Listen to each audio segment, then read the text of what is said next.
छंद तुम्ही लिहिलेला पहा. काय ओंकार महाराजांनी गोड प्रमाण समर्पक जे लागतं मला ते. देवा माझे मन लागो तुझे चरणी, संसार व्यसनी पडून दे. कारण मनाला जडलेलं व्यसन संपत नाही आयुष्यभर. शरीराला लागलेली व्यसन जात नाही हो. शरीराला गरीब कुटुंबातली मुलगी श्रीमंत घराण्याची सून झाली, तिला सवय होती, तिला कोणी सांगितलं बाई पाणी आण, ती म्हणायची हा, झाडून काढ हा, धुणं धुई हा, भांडी घास हा. सासरा म्हणे हा हा हा काय करतं का? होय म्हणत जा. काय म्हणत जाशील? होय. काय म्हणत जाशील? होय. काय म्हणत जाशील? होय. म्हणे म्हणत जाशील ना असं? म्हणे हा. पुन्हा पहिले पाडी चालू. हे शरीराला लागलेलं व्यसन आहे, जात नाही महाराज. काय करू द्या, जात नाही. अहो मी एका घरी चहा घ्यायला गेलो, त्या म्हातारीचं पोरगं काय मसा हात जोडायचं, राम राम राम राम राम राम राम राम असं हात जोडायचं, राम राम. म्हटलं काय झालं गेले, राम राम राम राम राम राम करून राहिला. मी त्या म्हातारीला म्हटलं आजी काय तुझं पोरगं नशिबवान आहे, भाग्यवान आहे. अगं काय राम राम राम राम राम राम राम रामच म्हणते. ती म्हातारी म्हणे भाऊ कशाला म्हणीन तो राम राम, तो ग्रामपंचायतीला उभा होता म्हणे, पडला तेव्हापासून असंच करून राहिला राम राम राम राम राम राम. ती मत मागायला फिरणार लोकांनी काही दिलं नाही, सवयच झाली म्हणे. अहो देहाला लागलेल्या सवय जात नाही. एकानं तर झोपीत लाथ आणली मला. मी असं झोपलेलो, तो त्याच्या घरात झोपलेला तसाच आडवा, झोपीत लाथ आणली. एका लाथीत उठून बसलो मी. म्हटलं भाऊ तुम्ही लाथ आणली? तो म्हणे मी लाथ नाही आणली महाराज, मी किक आणली मोटरसायकलला. म्हटलं बरं झालं तुम्ही किक आणली, चक्कर बिक्कर मारायचा प्रयत्न केला नाही, जीव गेला असता आमचा. शरीराला लागलेले ओढ नाही, सवय आहे, झोपत नाही, नीट झोपत नाही माणसं दिवसाच्या सवय. एका घरी झोपायला गेलो, बेडवर झोपलो. माझ्या अगोदरच तिथे एक माणूस झोपलेला होता. मी नुसता पडलो, तो माझ्या शेजारी तिकडून झोपलेला मला म्हटला उतर उतर खाली उतर उतर. म्हटलं मेलो गळ्या, आता घर त्याच. एकदम वृक्षराज भाऊच्या घरीवरती चढल्यावरती म्हटलं उतर, म्हणजे दचकन माणूस उतर. मी खाली उतरलो 2-4 पायऱ्या, 2-4 पायऱ्या उतरलो ना पुन्हा त्याचं चालू झालं वरती चढ वरती चढ, चल पुढं. म्हटलं आज काही वाचत नाही गाड्या आपण, हे पा काही खरं नाही. मी नुसता उंबर ठावा आणला उतर. मी तसाच उतरून खाली गेलो. त्या ताईला म्हटलं मावशी कोण झोपवलं तुम्ही माझ्या शेजारी? अहो सारखं तो माणूस चढ उतर चढ उतर चढ उतर करून आला. ते बाई म्हणे महाराज तुम्ही निवांत झोपा, तो माझ्या नवरा आहे. अरे म्हटलं पण हे चढ उतर काय? जाऊ द्या म्हणे ते कंडक्टर आहे, दिवसभराची सवय म्हणे, दिवसभराची सवय रात्री काढता म्हणे ते, म्हणून तो एकटे झोपता म्हणे ती वरती. अरे दिवसाची सवय शरीराची, मुखाची, तोंडाला लागलेली झोपेत जात नाही, तर मनाला लागलेलं व्यसन आयुष्यभर भक्ती साधनेकडे येऊ कसं देईल? जे दिवसाची सवय रात्री नीट झोपू देत नाही, तो दिवसभर वाटलेला मनाचा प्रवास, आयुष्यभर वाटलेला मनाचा प्रवास, सुखाची निद्रा सुखे मी निजवलो गा शून्य सारोनी तेथे या भगवत सुखापर्यंत जाऊ कशी देईल? ती काळजी तुम्हाला मला जरी नसली तरी माझ्या तुकोबऱ्यांना जरूर आहे. म्हणून महाराज म्हटले तुम्ही मनाचा प्रवास थांबवा. मनाचा प्रवास क्षणभर वळवला तर त्याचा परिणाम सुद्धा तुम्हाला भोगावा लागेल. आताच्या काळात मनाचा प्रवास वळवायला काय लागतो? एक कायम दिलं जाणारं उदाहरण आहे. इथून बेलवाडीहून एक बाई एसटीत बसली, मुक्ताईनगरला निघाली, जळगाव जिल्ह्यात. काय मुक्ताईनगरला? हा मुक्ताबाईची समाधी, आकाश समाधी मुक्ताबाईची. मुक्ताबाईची समाधी ही आकाश मार्गाने झालेली, दिव्य निर्याणातून झालेली समाधी. कडाडली वीज, विजेचा कडकडाट झाला आणि विजेच्या कडकडाटासह मुक्ताबाई तिथं गुप्त झाल्या. कुठं झाल्या? तापीची येतिरी महाभ्रामर, तापीची येतिरी महाभ्रामर, तापीची येतिरी महाभ्रामर, असे सोमेश्वर पुरातन, असे सोमेश्वर पुरातन, तापीची येतिरी महाभ्रामर, असे सोमेश्वर पुरातन, असे सोमेश्वर पुरातन.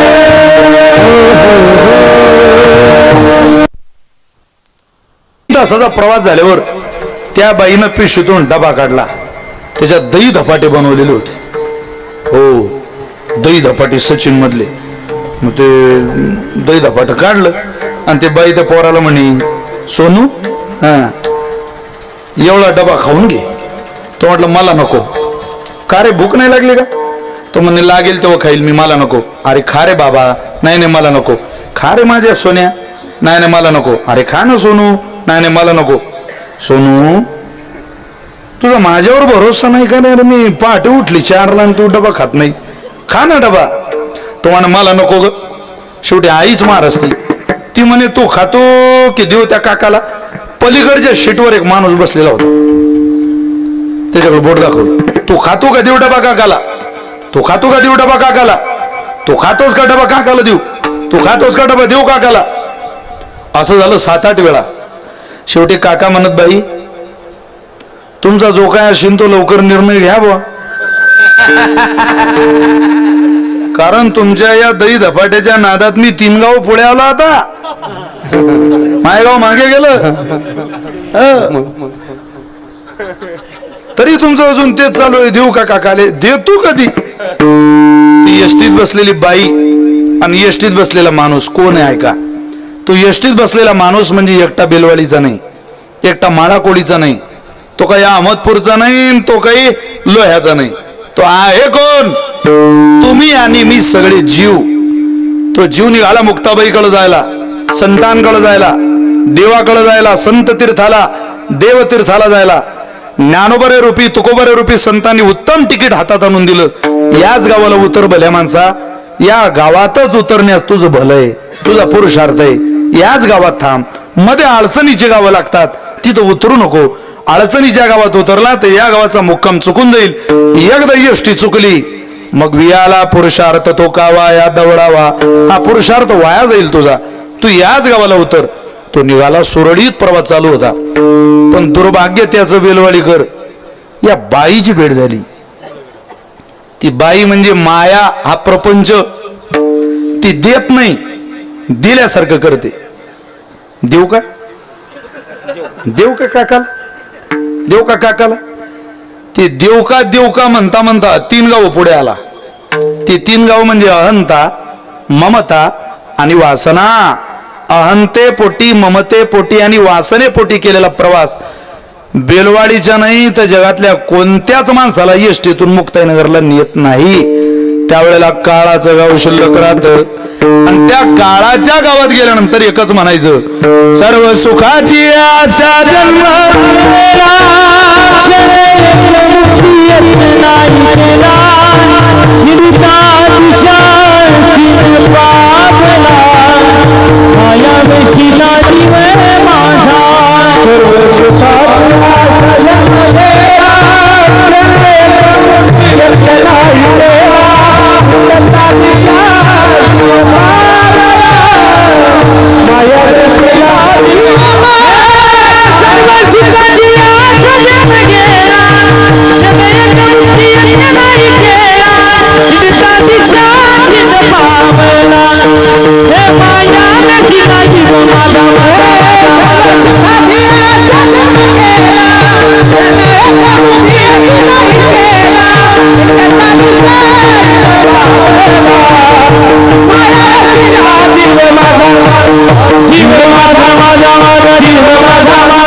माया वेष्टीला हा माया शब्द मला तिथला महत्वाचा आहे.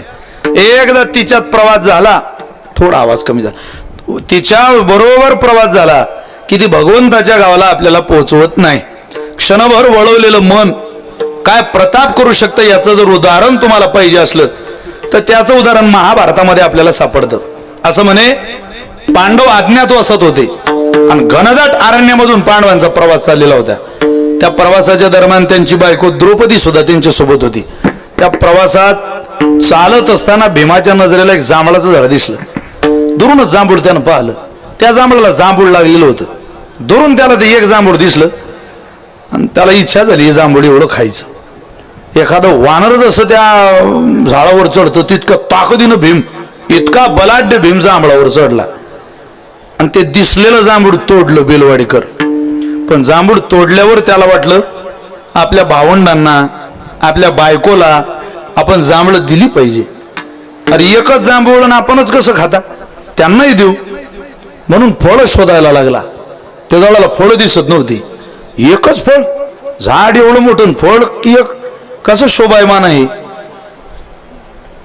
खाल्लं नाही महाराज, खाली उतरला. एक महान साधू तपश्चर्याला बसलेले होते. जवळच त्या महात्म्याजवळ गेला आणि विचारलं, महाराज ते फळ माझी खायची इच्छा आहे, पण भावंडांबरोबर बायको बरोबर, पण आणि त्या झाडाला फळ नाही हो, का नाही फळ? त्या साधूने सांगितलं, भीमा अरे अगोदर त्या झाडाला फळच येत नव्हतं. मी 12 वर्ष तपश्चर्याला बसलो, या झाडाला फळ आलं पाहिजे म्हणून एक आता फळ आलं. नेमकं ते फळ आल्यावरही तू तोडला. आता मी द्वादशीचं पारणं त्या फळावर सोडणार होतो, आता काय खाऊ मी? भीमाला वाईट वाटलं, काही एकदम चुकी झाली आपल्याकडून. खाऊ म्हणे, आता जाऊ दे, आता खाऊन घे. असं म्हटल्यावर कोणाला खाऊ वाटेल? साधूच्या मुखात जाणारा घास आणि कसा आपण खायचा? अरे राम राम राम राम. भीम महाराज म्हटले, का हो काही प्रायश्चित्त याच्यावर? हे फळ जर पुन्हा तुमच्या पोटात जावं, ते म्हटले झाडाला चिटकलं असतं तर मी खाल्लं असतं. आता एखादी गोष्ट तोडणं सोपी आहे, चिटकवणं एखाद्याचा घटस्फोट घेणं फारच सोपं आहे, पण त्याचं जुळून आणणं.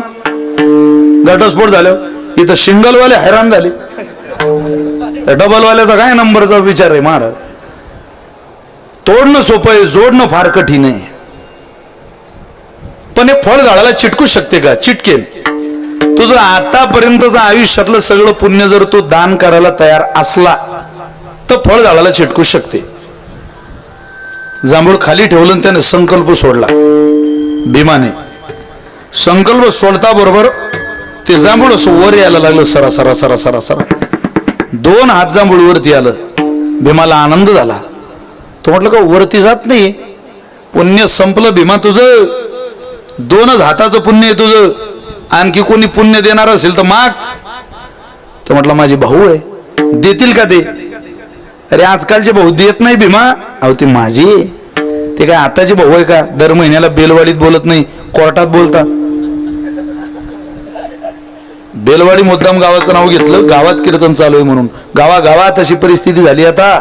सख्खे भाऊ प्रॉपर्टीच्या भांडणामुळे गावात बोलत नाही, कोर्टात बोलतो दर महिन्याच्या तारखेला. काय त्यांना भाऊ म्हणावे? अरे देवा तुझी मुले अशी कारे भांडतात, कुणी एकत्र नांदत हो, कुणी एकत्र नांदत, कुणी दूर राहत. अरे देवा तुझी मुले अशी कारे भांडतात, जात पात पाहुनिया सारा व्यापार ठरतो, मोठेपण मानसाले कारे जन्मा सवेत, कुणी लोळे वैभवात, कुणी पोळतो चिंतेत. अरे देवा तुझी मुले अशी कारे भांडतात. अरे लहाना भाऊ नोकरीला लागला तर लहान्यानं मोठ्या शेतकरी भावाकडे दुर्लक्ष करायचं नाही, आणि मोठा बरं चाललं मोठ्याचं तर मोठ्यानं लहान्याकडे दुर्लक्ष करायचं नाही.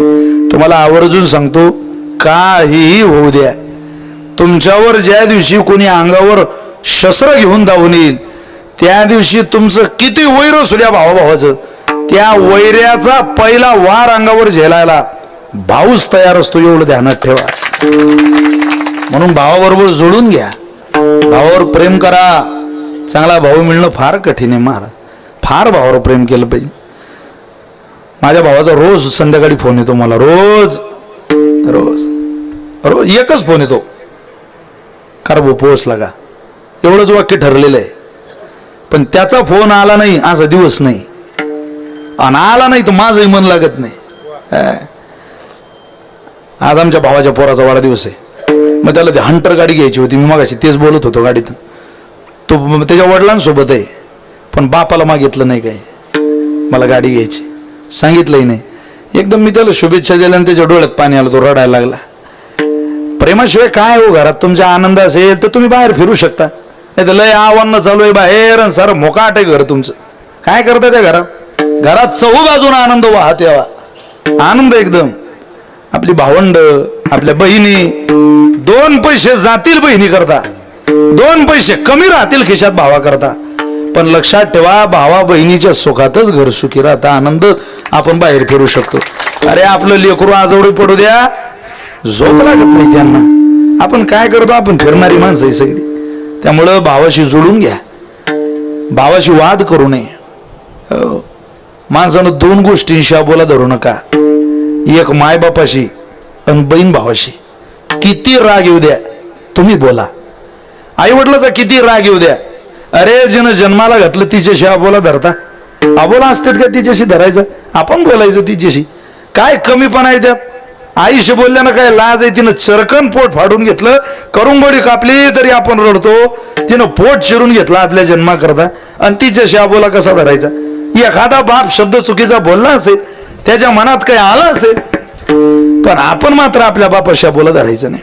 तसा बहिणीशी भावाशी कधी अबोला धरायचं नाही. आपण स्वतःहून त्यांच्याशी बोलायचं. हो, नाही तर खूप रामकथा ऐकणं चालू आहे आणि काही स्वीकारणं चालू नाही. संदेश हा घ्या ना रामायणातला, काही घेतात माणस. 7 दिवस रामकथेला जाणारा माणूस 7 दिवस कधीच जात नव्हता, रोज जायला लागला. गावातली माणसं म्हणत गड्या कधीच जात नाही हा, जाऊन राहिला. पण त्याला कथा ऐकू द्या. त्यानं कथा ऐकली. 7व्या दिवशी त्याला विचारलं काय घेतलं रामायणातलं? मग तो म्हणे खूप मोठा संदेश घेतला, दुसऱ्याची बायको चोरून आणायची आणि मेलो तरी सोडायची नाही. म्हणजे यानं कोणाचं घेतलं? रावणाचं. रामकथा ऐकणारा त्याच्याच मांडीला मांडी लावून एक रामकथा ऐकत होता. त्याला विचारलं तुम्ही रामायणातलं काय घेतलं? त्यानं सांगितलं जो न्याय मार्गाने चालतो त्याला पशु पक्षी सुद्धा सहकार्य करतात आणि जो कुमार्गाने चालतो त्याला सक्का भाऊ सोडून देतो. ही रामायणातलं घेतलं. अरे न्याय मार्गाने जाणाऱ्या श्रीरामाला वानरांनी सहकार्य केलं. जटायू सारख्या पक्षानं देवाच्या सौभाग्यवतीच्या इज्जतीचं रक्षण व्हावं म्हणून मरण स्वीकारलं. न्याय मार्गाने जाणाऱ्याला भाऊ सोडून गेला, कुमार्गाने जाणाऱ्याला भाऊ सोडून गेला आणि न्याय मार्गाने जाणाऱ्याला आई विरोधात गेली तर सगळं जग सहकार्याला धावून आलं. तुम्ही तुमची नीती सोडू नका, जग तुम्हाला सहकार्याला धावून येत असतं. आपण घरातच बिघडून घेतो. नाथा घरचे भोजन सारा गाव पंगतीला, दही भात सर्वामुखे आग्रहाने भरविला. थोर संतांच्या कथा आम्हा साऱ्यांच्या मुखात. अरे देवा तुझी मुले अशी कारे भांडतात, कुणी एकत्र नांदत हो, कुणी एकत्र नांदत, कुणी दूर दाहात. अरे देवा देवा देवा, अरे देवा तुझी मुले अशी कारे भांडतात. ऐका सनत सनातन सनंदन सनत कुमाराचं चरित्र. एका भावानं व्यासपीठावर बसावं आणि तिघांनी कथा ऐकावी. म्हणजे एकानं चाली म्हणाव्या आणि दुसऱ्या भावानं त्या चालीचा आनंद घ्यावा. याला भाऊ म्हणता. भीम म्हटला हो 2 हात जांभूळ आलं म्हणून काय वाईट वाटून घेता? माझे 4 भाऊ शिल्लक आहे अजून. हत्ती सारखे भाऊ आहे, बलाढ्य धनुर्धारी योद्धे, प्रत्यक्ष ज्यांच्या नावाने धर्म जिवंत आहे असा धर्मराज आहे माझा भाऊ. पुण्य देतील मला ते. मग माग त्यांना. 4ही भावांना पुण्य मागितलं भीमाने. 4ही भावांना पुण्य दान केलं महाराज. किती हात वरती यायला पाहिजे? किती हात वरती आलेलं होतं जांभूळ? 2 हात. या 4 भावांनी पुण्य दान केल्यावर प्रत्येकाच्या ताकदीनं पुन्हा 2 हात वरती आलं. म्हणजे एकूण किती हात झाले? 10 हात. 10 हात जांभूळ वर आल्यावर अजून 2 हात फांदी शिल्लक होती. भीमा आता कोण आहे म्हटले आमची बायको आहे. तिला मागितलं द्रौपदी पुण्य दे. ती म्हणे 5 भावाचं डिपॉझिट जप्त झाल्यावर मला पुण्य मागता. अरे माझीच आठवण काढली असते अगोदर तर 5 भावाचं पुण्य वाचलं असतं ना. ते म्हटले बोलू नको आता. भर उन्हात इतकं तत्वज्ञान सांगणं बरं नाही द्रौपदी. हुशार द्रौपदीनं उन्हात असं करू नये. पुण्य दे. तिनं संकल्प सोडला आणि पुण्य दिलं. संकल्प सोडता बरोबर किती हात वरती यायला पाहिजे होतं जांभूळ. तुम्ही बोर झाले का मी घरी जाऊ का. 10 हात वर आलेलं होता आता अजून किती हात वरती यायला पाहिजे होतं फक्त 2 हात. पण द्रौपदीने संकल्प सोडता बरोबर 2 हात वर आलं नाही ते 10 हात खाली आलं. एकदम डोळ्याला धारा लागले तिच्या. रडायला लागली ती. अति दुःख झालं तिचं. म्हणजे मुख्यमंत्री लाडक्या बहीण योजनेचे सगळे पैसे एका डब्यात घातले डबा चोरीला गेला. आयुष्यभर पुण्य गोळा केलं पुण्यच राहिलं नाही. काहीच करू म्हणे पुण्य नाही. 5 पांडव पडून एकटीच द्रौपदी माग. नारद महर्षी आली तिला विचारता झालं काय. ती म्हणे महाराज माझ्या पदरात पुण्य नाही हो. पुण्य नाही. बर पण का नाही पुण्य. 5 पतींची तू जीवाभावानं सेवा केली द्रौपदी.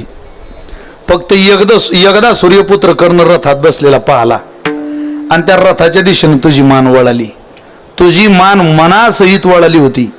पती सेवेतून गुरु सेवेतून प्रभुनिष्ठ जीवनातून आणि भक्ती साधनेतून क्षणभर वळवलेली मान जर मनासहित वळाली तर आयुष्यभराच्या पुण्याईची समाप्ती होते. शून्य होतं भोपळा होतं ते पुण्य. क्षणभर वळवलेलं मन परमार्थात जर इतका प्रताप करत असेल बेलवाडीकर तर तुमचा माझ्या मनाचा विचार करा. रात्रंदिवस आपली मन प्रपंचात आहे.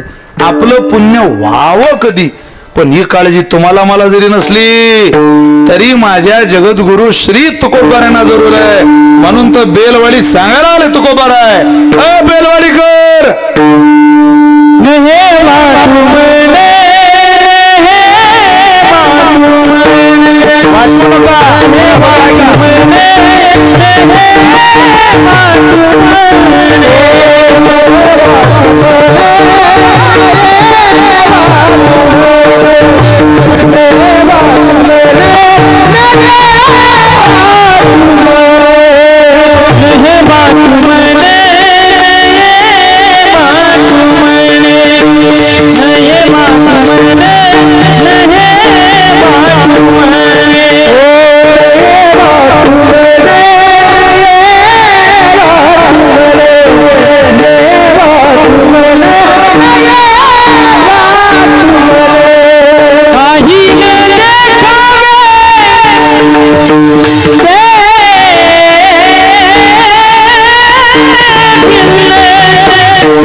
नये वाटो मन गोड.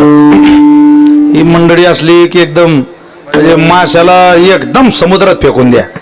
जसं समुद्रात पोहण्याचा आनंद माशाचा आहे तसं यांच्या बरोबर आनंद भजनाचा आगळा वेगळा आहे. आता म्हणणारे भेटतात, आता कायच करावं ते म्हणणाऱ्यांचं. स्वर नाही, ताल नाही. ताल स्वर नसला तर मग गप राहण्याची कला तरी पाहिजे ना. ती कला नसते महाराष्ट्रांच्या अंगात एकदम. त्यामुळं नये वाटो मन काही न देखावे ते भिन्न. मनाचा प्रवास करू नका, तो थांबवा. काही न देखावे ते भिन्न. तुकोबारे म्हटले तुम्ही परमात्म्याला सोडून दुसरं काही पाहू नका. काही न देखावे ते भिन्न. अहो तुकोबारे काय बोलताय तुम्ही? हे पाहायचं नाही तर हे पाहावं लागेल, आणि हे पाहायचं नाही तर हे तरी पाहावं लागेल ना. मग एकाग्र तर करावं लागेल ना. तुकोबारे म्हटले बाह्य चक्षुने जग पाहू नका, आंतरचक्षुने परमात्मा पहा. अभंगाचं दुसरं चरण.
विठोबाचे चित्ती किती काळ असू द्यावे दिवस राती, रात्रंदिवस परमात्म्याची चरण कमल अंतःकरणात असू द्या. ते तुम्हाला सोज्वळ भक्तीचा प्रवास करून देतील. अंतःकरणातून बाजूला जाऊ देऊ नका. असो द्यावे किती काळ, दिवस आणि राती, रात्र दिवस अंतःकरणामध्ये प्रभू परमात्म्याचे ज्ञान चक्षुन चरण पहा. बाह्य चक्षुन जग पाहू नका. काही न देखावे ते भिन्न पहिल्या चरणात सांगितलं, आणि असू द्यावे दिवस रात्री दुसऱ्या चरणात सांगितलं. मनाचा प्रवास कुठं थांबवा आणि कुठं करा, या दोन्ही प्रश्नाची उत्तर तुकोबारांनी 2 चरणात दिलेली, म्हणून दोन्ही चरण म्हणायची. नये वाटू मन काही न देखावे ते भिन्न, पाय विठोबाचे चित्ती असो द्यावे दिवस राती. एकदा मनाचा प्रवास थांबला ना की जगातला प्रवास शक्य होत नाही, तुम्ही किती प्रयत्न करा.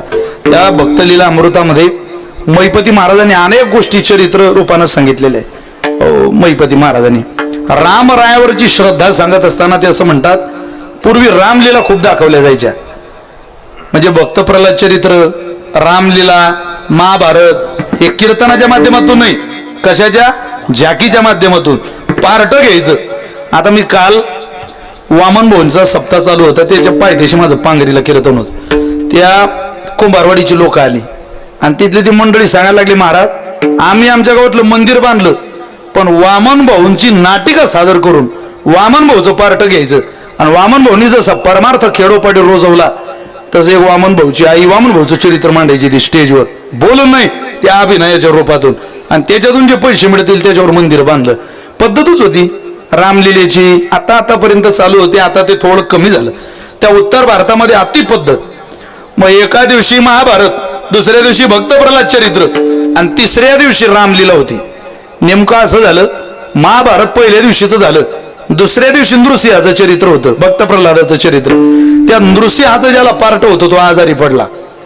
मग त्यांना नृसिंह पाहिजे होता. ते नृसिंह पाहायला गावात फिरले. त्यांनी एक माणूस पाहिला, तो रामरायाचा उपासक होता.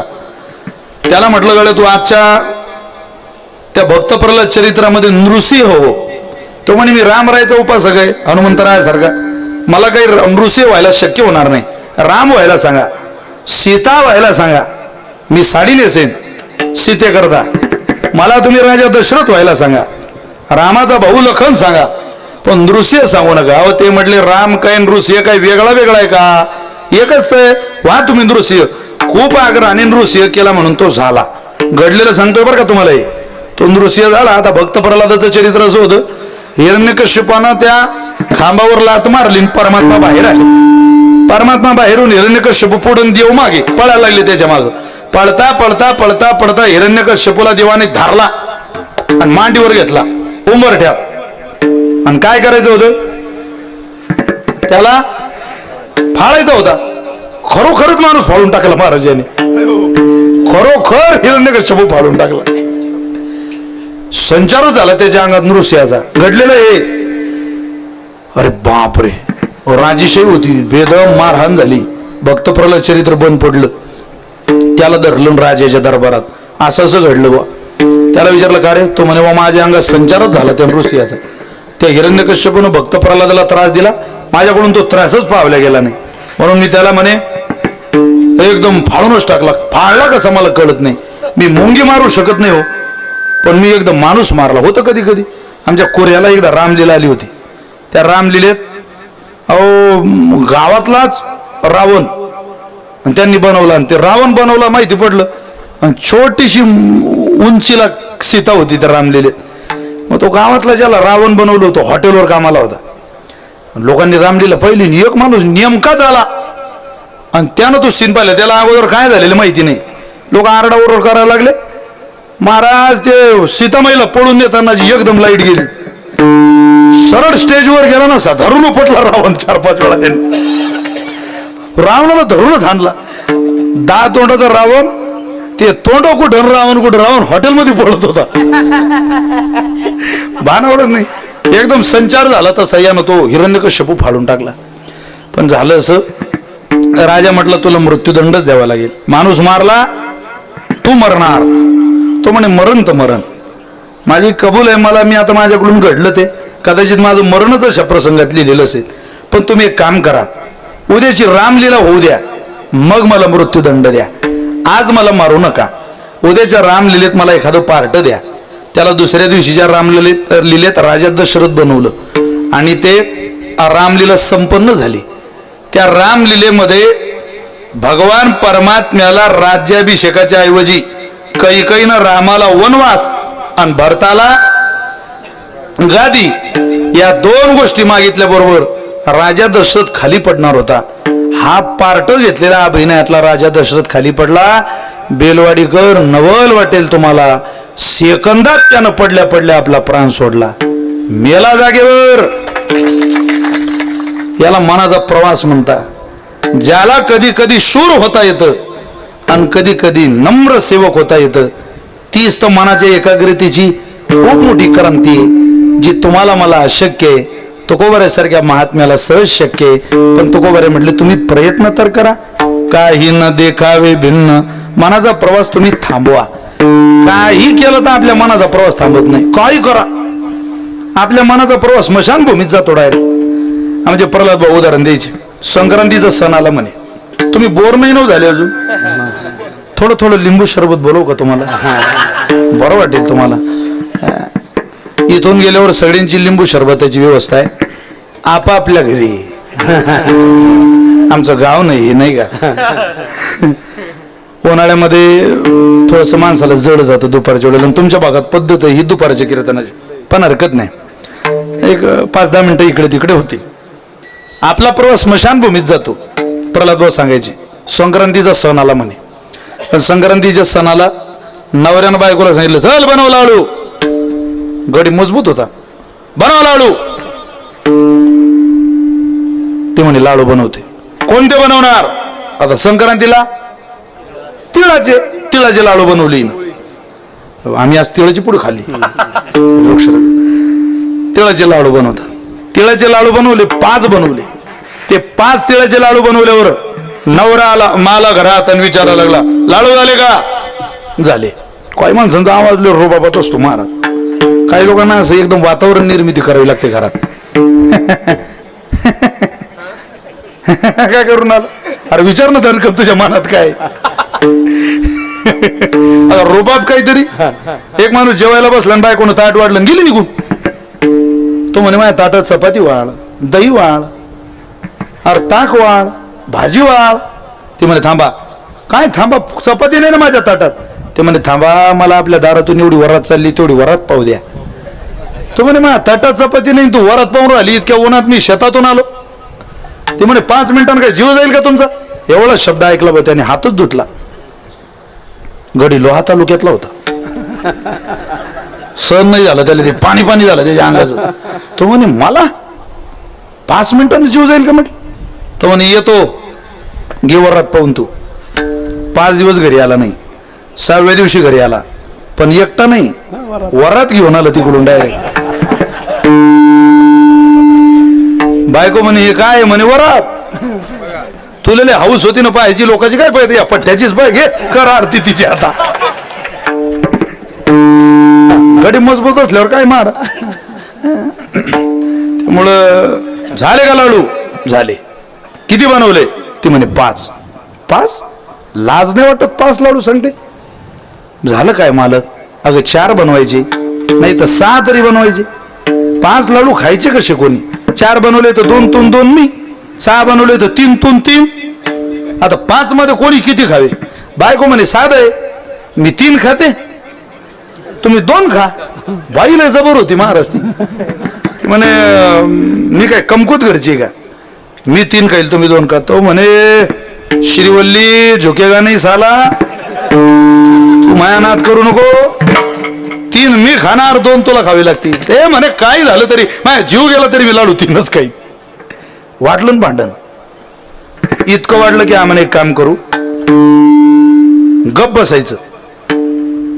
इथून गप बसून जो पहिल्यांदा बोलीन तो 2 खाईन, आणि जो बोलणार नाही तो 3 खाईन. बसले बा उपोषी तापाशी. 9 वाजले, 10 वाजले, 10:30, 11, 12, 1 वाजला. कोणीच काही बोलत नव्हतं बा. तो म्हणे ही बोलत नाही तर आपणच कशाला? कारण बोललं तर बोला बोला जरा ध्रुपद आहे ते दृष्टांताचं. बोललं तर 2च. तसेच झोपले. सकाळचे 9 वाजले. हे बाई घराच्या बाहेर सुद्धा येईना. बाहेरून एक माणूस आला. तो म्हणे गाड्या सकाळीच उठते तिरमक, आज काय झालं तरी तिरमक बाहेर येऊन राहिला घराच्या. त्या नाव दिलं तिरमक. तिरमक नाव ठीक आहे ना की बदलू? ठीक आहे ना. काय आपल्याला काय 2 मिनिटाचं काम आहे, नावाशी काय 1200 करायचं काय? ते आवाज देते ना तिरमक. तू म्हणे तिरमकाला झालं काय? तिरमक तिर्या आवाज होते ना. तो आत गेला. तिरमकही झोपलेला, तिराही झोपलेला आणि तिरही झोपलेली. त्यानं दोघींना हलवलं. ते दोन्ही अशा हालायचे पण बोलायचे नाही. तू म्हणे झालं काय गड्यांना? आता बोललं तर भगवान बाबा 2च.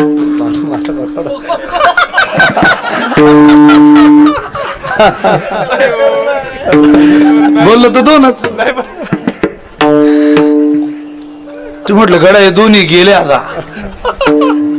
तो म्हणे पाहुणे बुडाबुडी गेले हो, म्हातारा म्हातारी गेले, दोन्ही सारखेच गेले बिचारे. काय भाग्य तेच. साऱ्या गावात अफवा. योगायोगानं ते गाव बेलवाडी सारखं होतं. गावात घरच 5 होते, तुमचं तरी 11 आहे. 5च घराचं. मग ज्या गावात गेलं त्याच गावाचा दृष्टांत सांगावा आणि तसाच सांगावा. 5च घर. त्या 5 घरांमधला एक माणूस आला.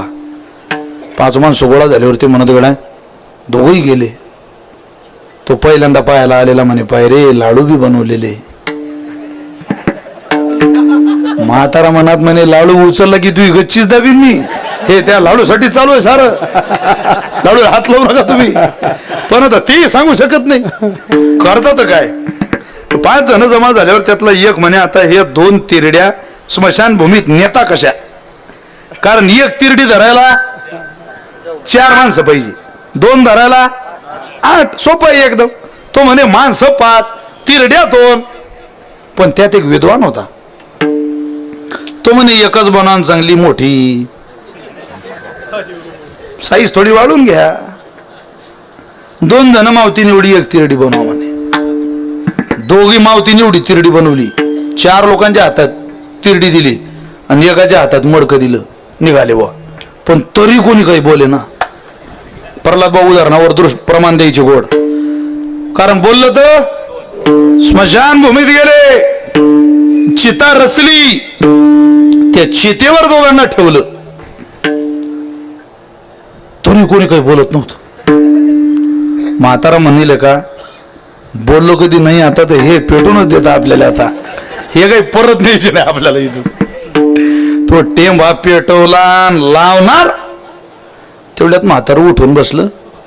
तो म्हणे श्रीवल्ली मी 2 खातो, तू 3 खा.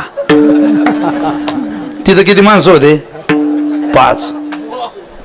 तेल वाटलं आता हे कोण झाले? अरे बापरे, हा म्हणतो तू 3 आणि मी 2.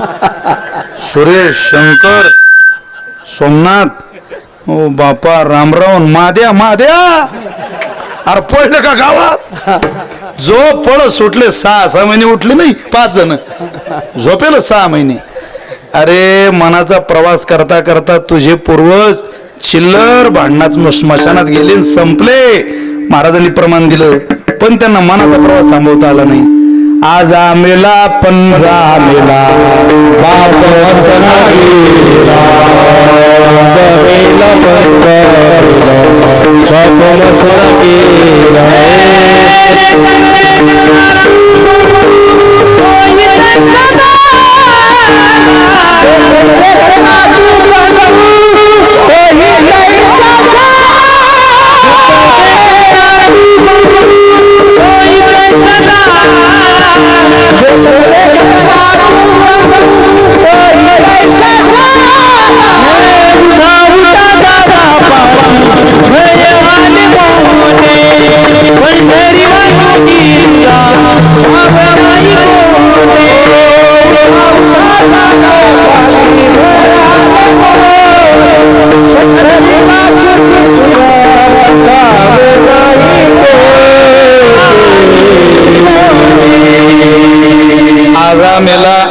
पणजा मेला बाप मसना गेला, देखत देखत नातू पंतू तो ही तैसाची झाला.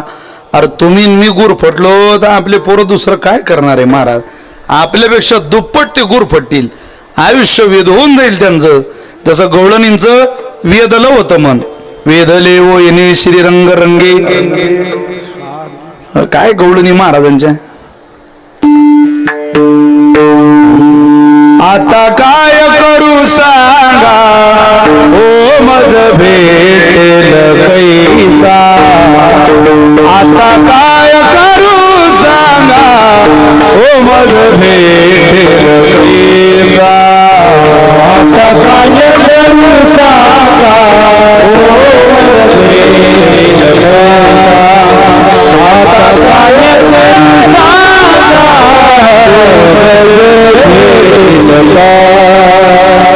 हरी लागे प्राण फुटे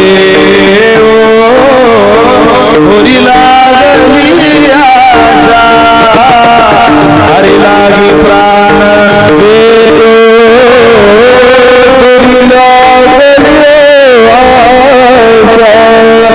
लागली आशा. हरी लागे प्राण फुटे होरी लागली आशा.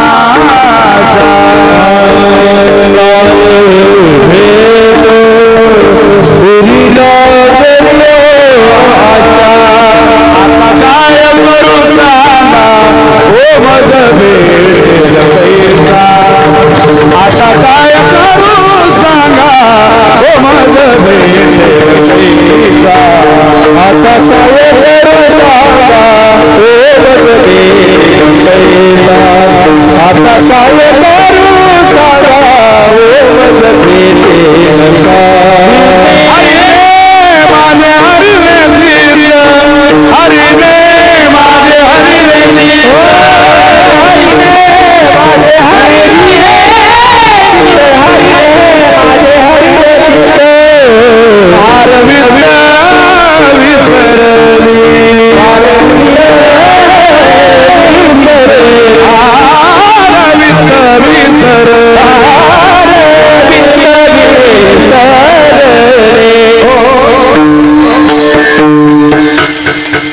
प्रमाणच म्हणतं का 1 वाजलं ना